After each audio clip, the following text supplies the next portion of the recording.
In the name of God, who is most merciful and gracious, I am Zubair Khan and you are watching my vlog. Goodbye dollar is the topic for today's program. How various countries and especially the BRICS have tried to bring down the global hegemony of the dollar has very amicably been explained in this short video. Just watch and get updated. Everything is changing quickly for the US dollar, and this past week we've seen two major events that are going to completely change the future of our world. The first event was the announcement of a new BRICS payment system that will in fact challenge the status of the US dollar in international transactions. But what's even bigger is the shocking announcement that after a 50-year run, the agreement between the United States and Saudi Arabia to export oil exclusively in US dollars has officially ended on June 9th, 2024. And guess what? The Crown Prince of Saudi Arabia has decided to not renew its partnership with the US and instead will open up the Saudis' lucrative oil trade to other countries and currencies. Trust me, this is a massive blow to the status of the US dollar as the world's reserve currency. For the past 50 years, the US government has mandated that oil must be sold exclusively in US dollars, elevating the dollar status as the world's reserve currency. It was honestly one of the most lucrative decisions the US government has ever made. But a world in where America is the sole superpower is officially over. Earlier this week, Reuters reported that Saudi Arabia has now joined a China-led central bank digital currency project in what could be another step towards less of the world's oil trade being done in US dollars. Last week, US Congressman Thomas Massie made an appearance on Tucker Carlson's podcast and gave one of the most authentic breakdowns of what's happening with the US dollar. Trust me, there are very few politicians in Washington who are actually worth listening to, but Congressman Massie doesn't sugarcoat what is really happening. And we can do that as long as they use our currency, but I think it's going to end at some point. They're going to quit using our dollars as reserve currency. I mean, I watched your interview with Putin. One of the things he said that is true is when we sanctioned him, before we sanctioned Russia, 70% of their transactions were in US dollars. And after the sanctions, it's less than 20% of their transactions are in US dollars. Ironically, every time the US government introduces a new economic sanction, it moves the world one step closer to de-dollarization. To be honest, the exact same thing is happening with the US government's microchip battle against China.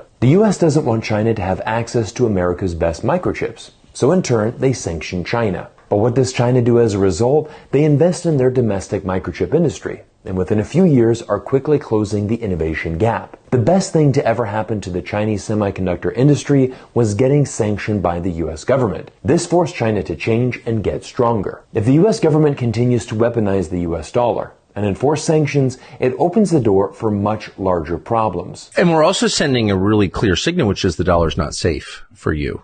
Right. It's the reserve currency because it's a safe haven, because it's a stable country. It's the most stable country in the world, and we're not going to weaponize the dollar because that would be shooting ourselves.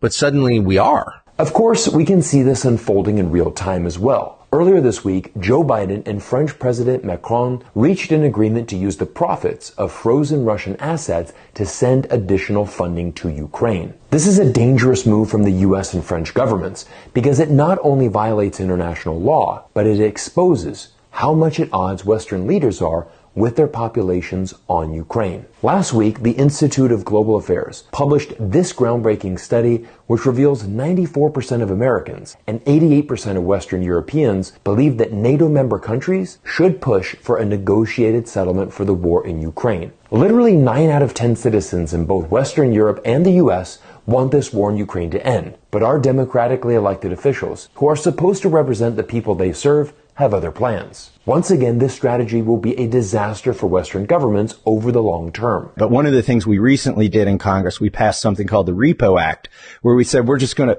seize all of Russia's sovereign assets in the United States. Well, it turns out a lot of that is treasury debt that they've agreed to buy so that they can hold dollars. When people see that we've seized their money that they gave us in exchange for these treasury notes, then other countries won't want to buy our debt. As I mentioned before, the US government has weaponized the dollar to the point where other countries are watching and are concerned about the long-term effects of holding too much dollars. One of those countries is, of course, China, who was once the largest holder of US Treasury bonds. At its peak, China held over $1 trillion worth of Treasury bonds, but after the U.S. launched a trade war against China, China has shifted their strategy. They no longer want to hold excessive amounts of U.S. Treasury debt and are now offloading these debts in exchange for gold. China is not stupid, and it knows it could be a future victim of U.S. sanctions itself. You know, we probably wouldn't seize Great Britain's assets, but I could see us seizing China's assets. Why would, I mean, that seems like theft.